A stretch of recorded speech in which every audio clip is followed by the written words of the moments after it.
अस्सलामुअलैकुम dear friends, कैसे हैं आप सब। मैं अस्मा अंजुम। आज के इस वीडियो में हम देखेंगे महाटीटी 2021 नफ्सियात साइकोलॉजी का सब्जेक्ट जो है उसका एक टॉपिक जिस पे 22 क्वेश्चंस पूछे गए अब तक 2013 से तो 19 तक 22 क्वेश्चन पूछे गए ये टॉपिक पर।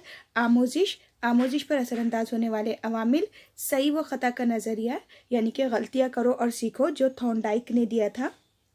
इसका जो तजुर्बा है, उन्होंने जो आमोजिश के 3 जूस दिए थे और 3 उसूल दिए थे वो भी हम इसमें देखेंगे। इंग्लिश मीडियम वालों के लिए learning, factor affecting on learning, trial and error theory given by Thorndike, और उसके लिए उन्होंने और उसके लिए थे पार्ट्स ऑफ और factors of learning and laws of learning, ये भी उन्होंने दिए थे। तो आज के इस वीडियो में हम ये देखेंगे।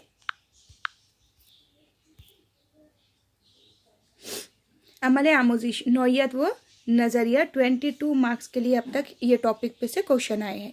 बर्ताव का इजहार मुनहिज, स्टिमुलस और जवाबी अमल पर होता है। देखिए, जो भी हमारा रिएक्शन होता है, जो भी बच्चे का बर्ताव होता है, वो सिर्फ मुहिज और मुहर्रिक पर डिपेंड होता है। और मुहिज और मुहर्रिक किसे कहते हैं? स्टिमुलस को कहते हैं। स्टिमुलस यानी कि क्या? वो चीज़ जो आपको कोई काम करने के लिए उकसाती है, वो चीज़ जो आपको किसी भी तरह का एक्शन करने के लिए, रिस्पॉन्स करने के लिए उकसाती है, यानी कि आप कुछ ना कुछ करते हो जिसकी वजह से। और जवाबी अमल पर होता है। सही चीज़ है कि हम रिस्पॉन्स करते हैं। जैसा हमारे सामने मुनहिज, मुहर्रिक, स्टिमुलस रहेगा, वैसा हमारा रिस्पॉन्स रहेगा। जैसे कि अभी महा टीटी एग्ज़ाम देना है, ये आपके लिए महा टीटी एग्ज़ाम पास होना, आपके लिए महा टीटी हो गया मुहर्रिक, मुनहिज यानी कि स्टिमुलस, जो आपको क्या कर रहा है? उकसा रहा है। क्या करने के लिए? कुछ रिस्पॉन्स करने के लिए, जवाबी अमल करने के लिए। उसका जवाबी अमल आपका क्या है? रिस्पॉन्स क्या है? कि आप उसकी स्टडी कर रहे हैं। अमल आमोजिश की नौयत, ये कंटिन्यूस प्रोसेस है, यानी कि ये पैदाइश से तो मौत तक चलने वाला अमल है। क्या होता है अमल आमोजिश में? जो भी हम तजुर्बे हासिल करते हैं, तजुर्बात और तरबियत के ज़रिए इंसानी अफ़ाल और तख़य्युलात में मुख्तलिफ तब्दीलियाँ और तग़य्युर रोनुमा होते हैं। और ये जो तब्दीली होती है वो हमारे आदत, एहसास, रुझान, महारत, इल्म व हुनर, समझबूझ और बसीरत की सूरत में नज़र आती है। तो इसे हम आमोजिश कहते हैं। सिंपल क्या है कि जो भी हम तजुर्बात हासिल करते हैं, हम डे टू डे लाइफ में, डेली ज़िंदगी में जो भी तजुर्बात हासिल करते हैं, जो भी तरबियत लेते हैं, जो भी एक्सपीरियंस लेते हैं, जो भी हम ट्रेनिंग लेते हैं, उसके ज़रिए इंसानी अफ़आल में हमारी जो भी हरकतें रहेंगी उसमें, और तख़य्युलात में यानी कि हमारे इमेजिनेशन में, सोचने के तरीक़े में, हमारे तसव्वुरात, तख़य्युलात में कुछ ना कुछ तब्दीलियाँ होते रहती है, जो किस सूरत में ज़ाहिर होंगी? हमारी आदतों से, हमारे एहसास से, हमारे रुझान से, कमाल से, इल्म व हुनर, समझबूझ और बसीरत की सूरत में ज़ाहिर होती है। इसे ही हम आमोजिश कहते हैं, यानी कि लर्निंग कहते हैं। अब आमोजिश के लिए चंद माहिरीन ने अपनी अपनी डेफिनेशन, तारीफ़ें दिए हैं। ये सारी की सारी आपको रटना है, ये आपको रटकर ही रखना है कि उन्होंने क्या क्या बोले थे। देखिए, जिन लोगों ने दिए थे उनके यहाँ पर पूरे ये 1 बाय 1 आप देख लेना कि किन लोगों ने क्या क्या दिए थे। अब हम देखेंगे कि अमल आमोजिश में क्या क्या चीज़ें होती है। सबसे पहला, इंसान, समाज और आवाम की भलाई और इस्लाह के लिए बर्ताव में जो तग़य्युर आए उसे आमोजिश कहते हैं। ये भी चीज़ सही है कि इंसानी समाज में, कि हमारी सोसाइटी में और आवाम की भलाई और इस्लाह के लिए जो तग़य्युर होगा वो आमोजिश है। सही चीज़ है। अभी देखिए, कोविड के लिए जो गाइडलाइंस आ रही थी, सोसाइटी के लिए थी, इंसानी समाज के लिए थी, आवाम की भलाई के लिए थी, बेनिफिट के लिए थी हम लोगों के लिए। वो उसके लिए जो भी चीज़ें हम कर रहे थे वो भी आमोजिश है, वो भी लर्निंग है। इंसान पैदाइश से तो आखिरी सांस तक सीखता ही रहता है, ये भी चीज़ सही है। ये भी आमोजिश है कि हम पैदाइश से तो मौत तक कुछ ना कुछ सीखते रहते हैं। इंसान आमोजिश से अपने बर्ताव, ख़यालात, ख्वाहिशात और जज्बात में तब्दीली लाता है। सही चीज़ है कि जितना हम सीखेंगे, जितनी हमारी लर्निंग होगी अलग अलग तरीक़े से, तो आमोजिश से हमारे बर्ताव में, हमारे ख़यालात में, हमारे ख्वाहिशात में, जज्बात में, सभी में तब्दीली नज़र आती है। आमोजिश का अमल इंसान तक महदूद नहीं है, चरिंद परिंद और कीड़े मकोड़ों में भी है। सही चीज़ है। जो भी हम सीखते हैं वो सिर्फ इंसान ही नहीं सीखता बल्कि चरिंद परिंद कीड़े मकोड़े में भी आमोजिश होती रहती है। ये सारे पॉइंट्स आते हैं, आपको याद रखना है। आमोजिश सीखना माहौल से रब्त कायम करने के लिए ज़रूरी है। सही चीज़ है। अगर हम हमारे माहौल में रहना चाहते तो हमारे माहौल से मुताबिकत करने के लिए, रब्त कायम रखने के लिए, कनेक्शन बनाए रखने के लिए हमें सीखना ही पड़ता है। जैसे कि हम मुताबिकत कर रहे, तो मुताबिकत करना भी यानी कि सीखना ही है। यानी माहौल में रहना है आपको तो आमोजिश करना ज़रूरी है। सीख कर ही इंसान नए हालात से ख़ुद को हम आहंग कर सकता है। हम आहंग कर लेना यानी कि कनेक्ट हो जाना, मिल जाना, किसी चीज़ में एडजस्ट हो जाना। अमल आमोजिश के लिए मश्क की ज़रूरत होती है। अगर आप मश्क नहीं करेंगे, इआदा नहीं करेंगे तो आप वो चीज़ भूलने लगते हैं। सीखना नए और पुराने तजुर्बात का मुरक्कब है। देखिए ये इम्पॉर्टेंट है कि सीखना क्या है। सीखना यानी कि जो पुराने तजुर्बात है, यानी कि क्या है, प्रीवियस नॉलेज है, यानी साबिक़ा मालूमात है। और जो नई चीज़ आप सीख रहे यानी कि नई मालूमात जो ले रहे, न्यू लर्निंग जो है आपकी, तो उन दोनों का मुरक्कब है। दोनों चीज़ें इसमें शामिल है। पुरानी चीज़ें भी सीखी हुई काम आती है और जो नई सीख रहे दोनों का मुरक्कब है। ये अमल मुस्तकिल चलता रहता है। आमोजिश से नई मालूमात हासिल होती है। सही चीज़ें हम सीख कर बहुत सारी नई नई चीज़ें हासिल कर सकते हैं। आमोजिश का अमल बामकसद अमल है। सही चीज़ है। अगर मकसद है तो ही हम आमोजिश करते हैं, यानी कि सीखते हैं। मकसद जितना बुलंद होगा, सीखने का अमल उतना ही पायदार होगा। जैसे कि अभी आपके सामने एमटेट है, अब आपको ये देना है, महाटीटी देना है, तो ये मकसद है आपका, ये बामकसद अमल हो गया ना। अभी हम जो पढ़ रहे, क्योंकि महाटीटी देना है तो मकसद जितना बुलंद होगा, सीखने का अमल उतना ही पायदार होगा। आमोजिश का अमल इनफरादी तौर पर भी होता है और समाजी तौर पर भी होता है। सही चीज़ है कि इनफरादी तौर पर हम खुद कुछ ना कुछ सीखते रहते हैं और पूरे समाज में भी तब्दीली आती है। समाजी तौर पर भी इंसान सीखता है। सीखने के काम पर माहौल का बहुत असर पड़ता है। तालीम याफ्ता माहौल में रहकर बच्चा अच्छी बातें सीखता है। ये भी आमोजिश की खुसूसियत और नौइयत में आता है कि सीखने के काम पर माहौल का बहुत बड़ा असर पड़ता है। सही चीज़ है कि आपको जैसा माहौल मिलेगा वैसी आमोजिश आपकी बेहतर होगी।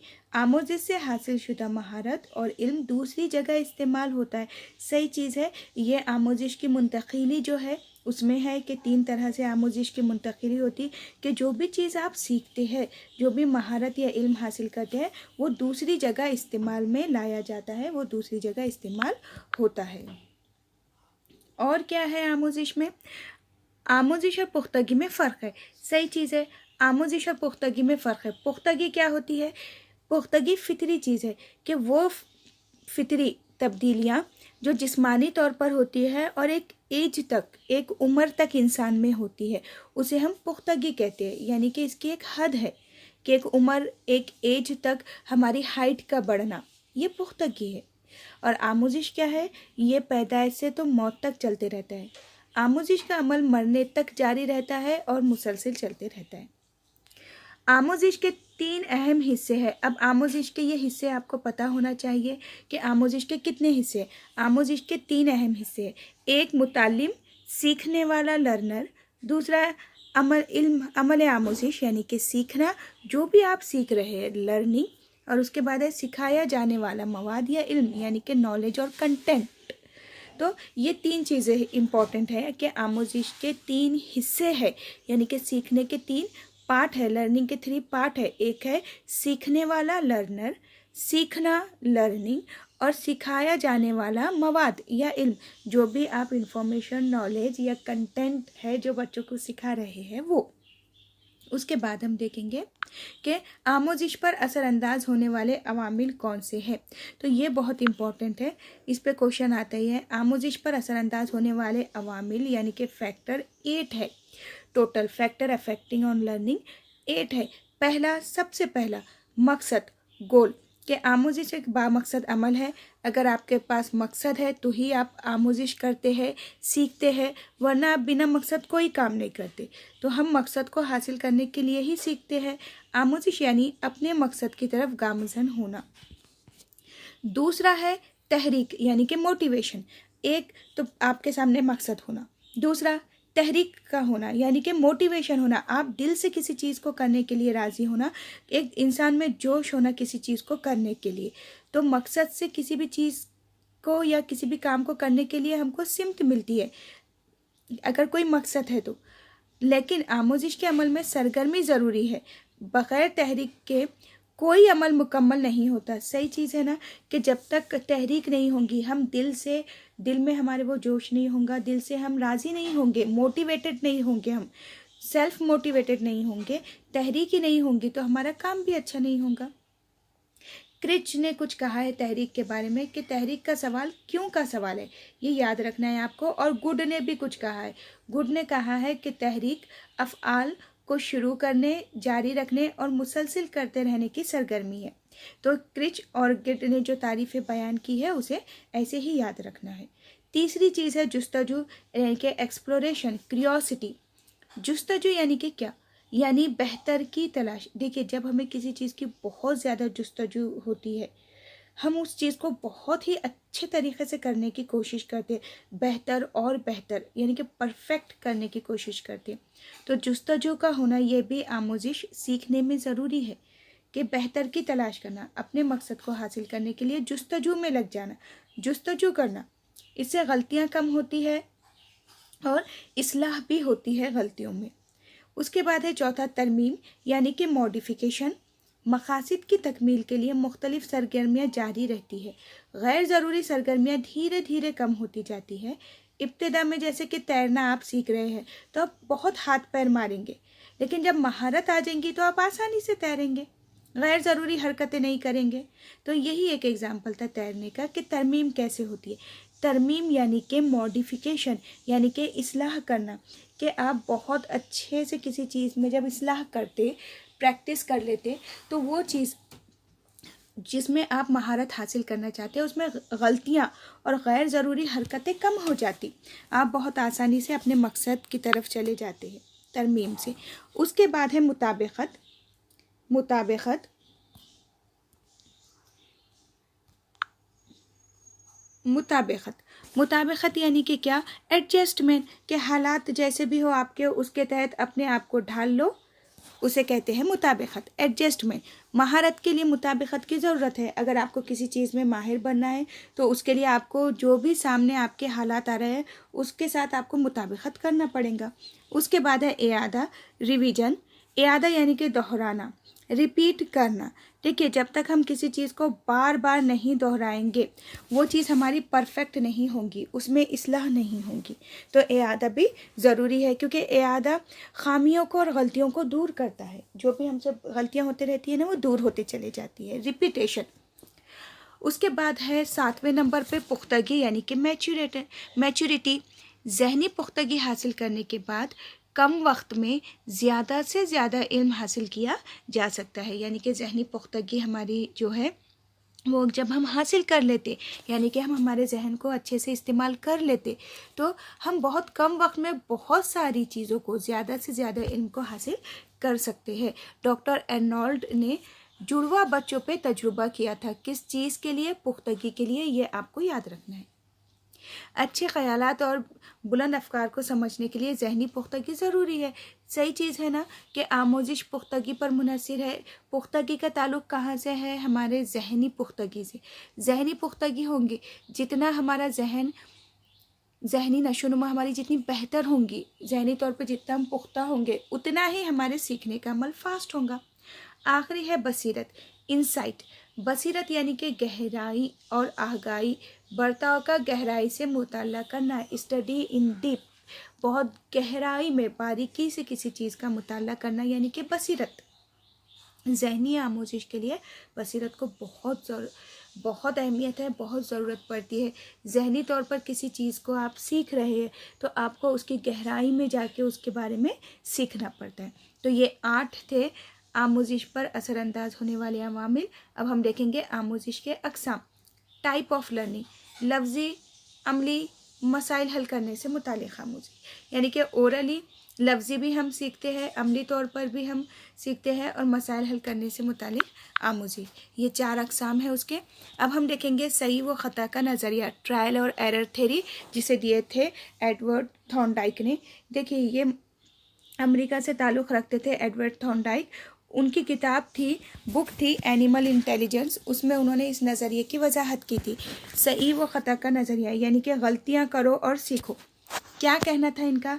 ये बोलते थे कि इंसान और जितने भी जानदार हैं वो गलतियाँ करते हैं और नई चीज़ों को सीखते हैं, यानी कि गलतियाँ इंसान करता है और उसके बाद ही वो सीखता है, ऐसा इनका कहना था एडवर्ड थॉर्नडाइक का।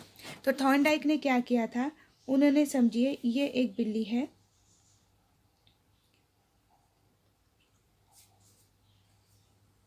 ये बिल्ली, अब इन्होंने क्या किया, इन्होंने इसको एक पिंजरे में बंद कर दिए थे, एक केज में, और यहाँ कहीं बटन था और बाहर यहाँ पे फूड रखे थे, खाना रखे थे उसके लिए।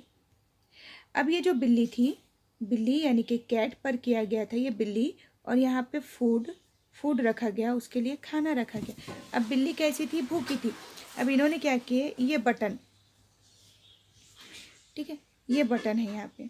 अब ये बिल्ली यहाँ पर जब खाना देखती, क्योंकि वो भूखी थी, फूड देखती, तो ये कुछ भी हरकतें करती थी, जंप करती थी, इधर उधर भागना करना, कुछ ना कुछ करते रहती थी। पर यहाँ जो डोर था, दरवाज़ा था, वो खुल नहीं रहा था। क्यों? क्योंकि जब तक ये उसका पैर इस बटन पर नहीं पड़ेगा, यहाँ पर जब तक वो दरवाज़ा नहीं खुलेगा, तो वह अजीब हरकतें करते रहती थी, कूदना, इधर उधर भागना। लेकिन जैसे ही उसका पैर इस बटन पे पड़ा, ये दरवाज़ा खुल गया और वो बाहर आकर खाना खा लेती थी। यानी कि पहले पहले वो ये चीज़ें करते रहती थी कंटिन्यू, कि गैर ज़रूरी हरकतें, लेकिन बाद में जब वो बार बार करने लगी, तो एक पॉइंट पर ऐसा हुआ कि उसे पता चल गया कि इस पर पैर रखूँ अगर मैं, तो ये दरवाज़ा खुल जाता और मैं खाना खा सकती। तो क्या हुआ कि पहले गैर ज़रूरी हरकतें की उसने, फजूल और गैर ज़रूरी हरकतें करती थी। फिर बार बार वो चीज़ करने से क्या हुई, गैर ज़रूरी हरकतों में कमी हुई, और तीसरी पॉइंट पे क्या हो गया कि उसकी गलती की इस्लाह हो गई और वो हल पे चले गई, कि उसे पता चल गया इस पे पैर रखना है, इस बटन पे।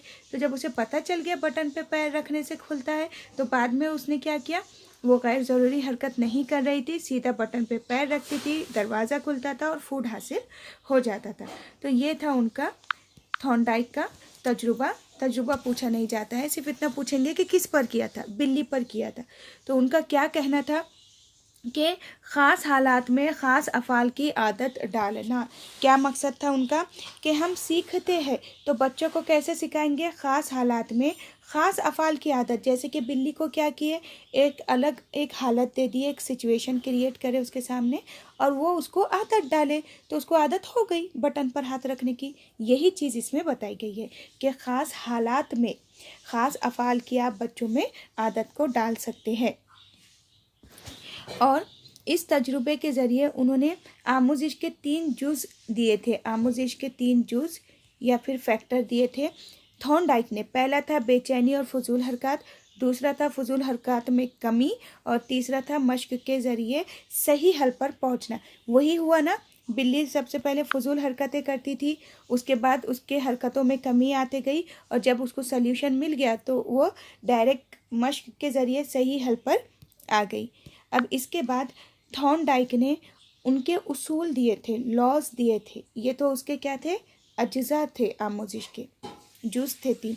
अब उन्होंने 3 उसूल दिए। एक था उन्होंने जो उसूल दिए थे वो है उसूल आमादगी, यानी कि लॉ ऑफ रेडीनेस। इसका मतलब यह है कि जब तक आप दिल से किसी चीज़ को करने के लिए राज़ी नहीं होते, आपका वो काम नहीं होता। यानी कि कोई शख्स अगर किसी चीज़ को करना चाहता है, किसी काम को करना चाहता है या सीखना चाहता है, तो उसका आमादा होना ज़रूरी है। अगर वो आमादा होगा तभी वो काम कर पाएगा बहुत अच्छे से, यानी कि दिल से हम किसी चीज़ को करने के लिए राज़ी होना। अब इस आमादगी वाले उसूल की तालीम में क्या अहमियत है, तालीम में कैसे इस्तेमाल करेंगे फिर बच्चों को आमादा करने के लिए। तो उनका जो सबक है उसके लिए तजस्सुस पैदा करो, सवालात करके, मुख्तसर गुफ्तगू करके, तस्वीर चार्ट का इस्तेमाल करो कि बच्चे पढ़ने के लिए आमादा हो जाए। फिर और क्या कर सकते हैं कि कहानी की शक्ल में मवाद को समझाओ कि बच्चे दिलचस्पी ले और आमादा हो जाए पढ़ने के लिए। खेल कूद के ज़रिए पढ़ाओ। तलबा के ताउन और मशवरों से भी कुछ ना कुछ आप अपनी तालीम में उनको आमादगी की तरफ लाने की कोशिश करो। ये भी एक चीज़ है। तो तालीम में आप उनको इस तरह से इस्तेमाल में ला सकते हैं।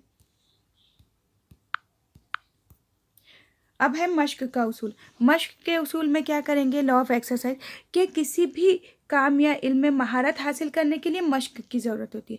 तो आप क्या करेंगे, बच्चों को बार बार पहाड़े दोहराने लगाओ, मुख्तलिफ अल्फाज उनके मायने वगैरह सही तलफ़्फ़ुज़ के साथ बार बार बोलने के लिए कह सकते हैं। अब मश्क में भी दो चीज़ें होती है, एक इस्तेमाल और एक अदम इस्तेमाल। अगर आप इस्तेमाल में रखेंगे किसी चीज़ को तो वो चीज़ आप सीखते रहेंगे, याद रहेंगी। अगर अदम इस्तेमाल करेंगे तो वो चीज़ आप भूल जाएंगे। तालीम में कैसे इस्तेमाल करेंगे हम मश्क को, एक्सरसाइज को? तो देखिए, हिसाब करवाने के लिए रियाजी में मश्क की ज़रूरत होती है, पहाड़े याद कराने में मश्क की ज़रूरत होती है, कंप्यूटर टाइपिंग कर रहे या कोई महारत हासिल कर रहे जिस्मानी तौर पे, तो भी उसमें मश्क की ज़रूरत होती है। अब है उसूल तासीर। या उसूल तासीर भी दो है, मुस्बत और मनफी। तासीर यानी कि क्या, कि आपके जो एहसास और जज्बाती कैफियत होती है वो तासीर में आ जाती है। यानी कि अगर हम बच्चों को बहुत बहुत ज़्यादा अच्छे अल्फाज बोलेंगे, उनको इनाम देंगे, उन्हें बहुत बहुत मोटिवेट करेंगे अच्छे से, मुस्बत तरीक़े से, तो वो बच्चों में मुस्बत तासीर आएंगी, यानी कि वो खुश हो जाएंगे और पढ़ाई की तरफ आ जाएंगे। और अगर आप डांट डपट करेंगे, उन्हें कुछ अच्छा करने पे भी मोटिवेट नहीं करेंगे, तहरीक नहीं देंगे, तो उनमें क्या होंगे, मनफी तासीर आ जाएंगी, यानी कि उनके जो जज्बात होंगे वो मनफी की तरफ चले जाएंगे। तो तासीर भी दो तरह की है, मुस्बत और मनफी। तो हमें तलबा में कौन सी तासीर पैदा करना है, मुस्बत। अब तालीम में कैसे इस्तेमाल करेंगे इसे, तो बच्चों को शाबाश, वेरी गुड, बेहतरीन, बेहतर, ऐसा कुछ बोलो कि वो सीखने के लिए आगे आमादा हो जाए। उसके अलावा इनाम व इकराम से नवाजो, तो बच्चों की सलाहियत में इजाफ़ा होगा और वो बहुत ज़्यादा आगे बढ़ने की तरफ उनमें तहरीक मिलेंगी, उन्हें तहरीक मिलेंगी, वो मोटिवेट हो जाएंगे। तो ये 3 टॉपिक थे फ्रेंड्स हमारे, आमोजिश पर असरअंदाज होने वाले अवामिल, और पूरी 11 थेरीज़ है, 11 थेरीज़ है आमोजिश लर्निंग की। उनमें से हमने एक ही लिए बस, थॉर्नडाइक, जिस पे क्वेश्चन आता ही है, उस पर आता है, स्किनर पे आता है, IP पॉलो पे आएगा, क्रिटलियन की थेरी पर आता है, आते ही है क्वेश्चन। तो 11 है वो टोटल, जिनमें से हमने अभी एक ही देखी है। तो फ्रेंड्स, असर कोचिंग इंस्टीट्यूट से बहुत बेहतरीन तरीके से महा TET, CTET और टेट की ऑनलाइन ऑफलाइन बैचेस होती है। अभी आप महा TET जो 10 अक्टूबर को है, उसके लिए अगर आप रजिस्ट्रेशन कराना चाहते हैं तो यहाँ पे कांटेक्ट नंबर दिए गए हैं, आप कॉल कर सकते हैं। सेल्फ़ नोट्स अभी आपने देखे हैं कि हमारे सेल्फ़ नोट्स हैं, तो वेल एक्सपीरियंस टीचर आपको प्रोवाइड करवाए जाएंगे, सेल्फ़ नोट्स आपको दिए जाएंगे और प्रीवियस क्वेश्चन आंसर पेपर्स भी इसमें सॉल्व कराए जाएंगे और बहुत ही नेचुरल तरीके से पढ़ाया जाता है। ख़ुद के ही नोट्स हम यूज़ करते। अगर मेरा वीडियो पसंद आया है तो प्लीज़ इसे ज़्यादा से ज़्यादा आप लाइक भी कीजिए, शेयर भी कीजिए, सब्सक्राइब भी कीजिए और अपने फ्रेंड्स को हमारे इंस्टीट्यूट के बारे में बताइए। ये वीडियो फॉरवर्ड करके ख़ास आप लोगों के लिए ही ये वीडियो मैं बनाई हूँ। इसके अलावा नेक्स्ट वीडियो मेरा रहेगा मैथ्स पर। मैथ्स पेपर फर्स्ट और सेकंड के लिए जो कॉमन टॉपिक है वही एक कॉमन टॉपिक पे मैं बना दूँगी। तो प्लीज़ वीडियो को ज़्यादा से ज़्यादा शेयर कीजिए और आप सभी पास हो जाइए। अल्लाह हाफिज़।